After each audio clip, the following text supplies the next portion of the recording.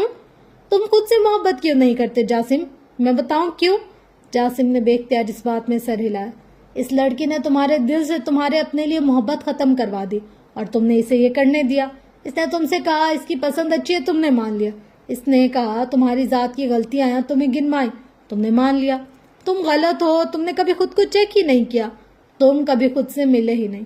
اگر اس نے کہا تم جھوٹے ہو تو تم نے مان لیا، حالانکہ تمہیں خود سے پوچھنا چاہیے تھا، خود کو چیک کرنا چاہیے تھا. تم نے اس کی محبت میں خود کو کھو دیا. اس سے زیادہ تم اس کے لیے کیا کر سکتے ہو؟ وہ اب تم سے تمہاری صحت چھین رہی ہے. کیا تم اب بھی چپ رہو گے اور سہتے جاؤ گے؟ کیا اب تمہیں نہیں لگتا کہ اب بس کر دینا چاہیے؟ اس کی محبت اب تمہیں سیر نہیں کرتی. وہ تمہیں تمہارا خون چوسنے والا کیڑا ہی بنتی جا رہی ہے. ایک دن وہ تمہارے جسم کا سارا خون چوس لے گی اور تم ایک کھوکھلے جسم کے ساتھ کسی کچرے کے ڈھیر پر پڑے رہو گے. کیا تمہاری زندگی کا یہی مقصد تھا؟ ہارون کے لہجے میں ہلکی سی فکر مندی تھی. یہ لڑکا اسی کا لہسر ورژن تھا. میں اسے چھوڑ نہیں سکتا. آخرکار وہ بے بسی سے بولا تھا. میں جانتا ہوں وہ ٹاکسک ہے، میں جانتا ہوں وہ ہمیشہ مجھے ڈیگریڈ کرتی ہے، میں جانتا ہوں اس کے آگے میری اوقات اس کی دوست کے کتے سے بھی زیادہ نہیں، لیکن میں مجبور ہوں، میں اسے نہیں چھوڑ سکتا۔ میں اسے چھوڑ دوں گا تو میرے پاس کچھ نہیں ہوگا، کچھ بھی نہیں ہوگا۔ وہ میرے ہارڈسٹ ٹائم میں میرے ساتھ تھی، میں نے اس کے اندر اپنی روشنی ڈھونڈی ہے۔ وہ میری گرل فرینڈ، محبت یا منگیتر نہیں، وہ میرا سہارا ہے، وہ میری بیساکھی ہے، وہ میری آنکھ ہے، میرا بازو۔ اس کے بغیر میرا جسم مفلوج ہے۔ تم نہیں سمجھو گے، کوئی بھی نہیں سمجھے گا۔ اس نے چہرہ جھکا لیا تھا، آنکھیں گلابی پڑنے لگی تھی، ڈرگز کی زیادتی سے نہیں، رکے ہوئے آنسو کو نہ بہنے دینے کی وجہ سے۔ ہارون چند ثانیے اس کو دیکھتا رہا، ذہن میں باتیں جوڑتا رہا۔ وہ حالے نہیں تھا جس کے پاس باتوں کے جواب ہوتے، جس کو بولنے کا ہنر آتا، جو لوگوں کو لاجواب کر سکتی۔ کیا تم بلاؤں سے ڈرتے ہو؟ کافی دیر بعد ہارون نے سوال کیا۔ کیا تمہیں اب بھی لگتا ہے کہ کوئی اللہ بابا آئے گا اور تمہیں تمہاری غلطی کی سزا دے گا، یا پھر کوئی چھوٹا سا کیڑا، کوئی بھو تمہیں کھا جائے گا؟ بتاؤ، کیا اب بھی ایسا لگتا ہے؟ جاسم چند میں حیران نظروں سے اس کو دیکھتا رہا، پھر ایک دم ہنس پڑا۔ کیسی باتیں کر رہے ہو کہ ہمیں کوئی بچہ ہوں؟ وہ کوئی اور زمانہ تھا، اور کوئی اور وقت جب میں باہر یا گھر میں ڈر جاتا تھا ان چیزوں سے۔ ہر بچہ ڈرتا ہے۔ وی گرو اپ ناؤ۔ اب بھلا اس سب بکواس سے کون ڈرے گا؟ تو ایک بار پھر ہنس دیا، ساتھ بڑبڑایا، بلا، واٹ نان سینس! اس وقت بھی وہی بلا ہے، وہی بہو، وہی چھوٹا سا کیڑا جس سے ہمیں بچپن میں خوف آتا ہے، اور اب ہم ان سے بڑی بلائیں ہیں۔ ایک بار، بس ایک بار اگر تم دل کو مضبوط کر کے اپنے لیے کھڑے ہو جاؤ تو کوئی بلا، کوئی بھوت، کوئی کیڑا تمہیں ڈرا نہیں سکتا۔ ایک بار جب تم خود کے لیے کھڑے ہو جاؤ گے، تب تم اس انسان کے جانے پر اس طرح ہنسو گے جس طرح اب ہنس رہے ہو۔ جاسم ششدر رہ گیا۔ کوئی بھی چیز، کوئی بھی انسان، کوئی بھی واقعہ ہمیں تب تک ہانٹ کرتا ہے جب تک ہم اس سے چھپتے ہیں، اس سے بھاگتے ہیں۔ ایک بار، صرف ایک بار اگر اس کی آنکھوں میں آنکھیں ڈال کر کھڑے ہو جاؤ تو تمہیں پتہ چل جائے گا، اصل بلا تو تم خود ہو، تم سے زیادہ مضبوط کوئی اور نہیں ہے۔ ساری بلائیں، سارے کیڑے یکدم غائب ہو جائیں گے، اور باقی رہو گے تم، کیونکہ تم اپنے لیے خود کھڑے ہوئے تھے۔ جاسم پھٹی پھٹی آنکھوں سے اس کو دیکھتا رہا۔ ہارون اٹھ کھڑا ہوا۔ وہ تمہارا ہارڈ ٹائم میں تمہاری بیساکھی تھی، لیکن بیساکھی لکڑی کو اب دیمک کھا گئی، وہ کھوکھلی ہو گئی۔ اب تمہیں اپنے پیروں پر کھڑا ہونے پڑے گا۔ وہ تمہاری آنکھیں تھی، لیکن اس آنکھوں میں اب موتیا کا پانی اتر چکا ہے۔ علاج کراؤ ورنہ اندھے ہو جاؤ گے۔ وہ تمہارا بازو تھی، لیکن اس بازو میں اب ناسور پھیل گیا، اسے کاٹنا ہوگا ورنہ سارا جسم گل سڑ جائے گا۔ اور ایک بات اور، وہ جھکا، اس کے کندھے پر ہاتھ رکھا، کسی محبت کو یہ حق نہیں کہ وہ آپ کی صحت کھا جائے، کسی محبت کو یہ حق نہیں کہ وہ آپ کو شراب پر لگا دے، کسی محبت کو یہ حق نہیں کہ آپ کو ڈرگز ایڈکٹ بنا دے۔ محبت کو صرف ایک حق حاصل ہے، ہیل کرنے کا۔ اگر وہ اپنا ایک کام بھی نہیں کر پا رہے تو اسے عزت سے رخصت کر دو، سادہ لہجے میں کہہ کر اس نے کندھے سے ہاتھ ہٹا دیا۔ جاسم بھی اب بھی اسی طرح شل ساکت سا بیٹھا تھا۔ اس کا چہرہ ایسا تھا جیسے کسی نے ٹرک سے کچل دیا۔ اس کے ہاتھ کانپ رہے تھے، آنکھوں سے قطرہ قطرہ آنسو پھسل رہے تھے۔ میں جان آؤں، 2 منٹ تک تھوڑے سے فاصلے پر کھڑا رہوں گا۔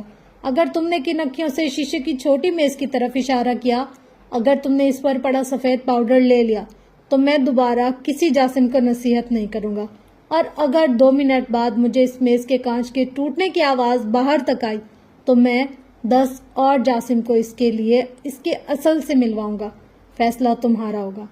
ہارون بول کر لمبے لمبے ڈگ بھرتا حال سے نکلتا چلا گیا۔ باہر جا کر اس نے ایک دیوار سے ٹیک لگائی اور نظریں گھڑی پر جما لی۔ 1 second, 10 second, 30 second, 1 minute, 1 minute 40 second, 1 minute 59 second, اور اگلے ہی لمحے ایک زوردار چھناکے کے ساتھ کانچ کے ٹوٹنے کی آواز آئی۔ ہارون کی رکی ہوئی سانس بحال ہوئی۔ اندر جاؤ تو جاسم فرش پر بیٹھا بری طرح رو رہا تھا۔ سفید پاؤڈر سیاہ فرش پر بکھرا اپنی بے قدری پر ماتم کنا تھا۔ میں تم سے نہیں ڈرتا اسوا، میں نہیں ڈرتا، میں خود بلا ہوں، میں خود ہوں بلا، میں تم سے نہیں ڈرتا، مجھ پہ میرا حق ہے، مجھے خود سے محبت ہے، میں خود کو تمہارے لیے ضائع نہیں کر سکتا، میں نہیں کر سکتا۔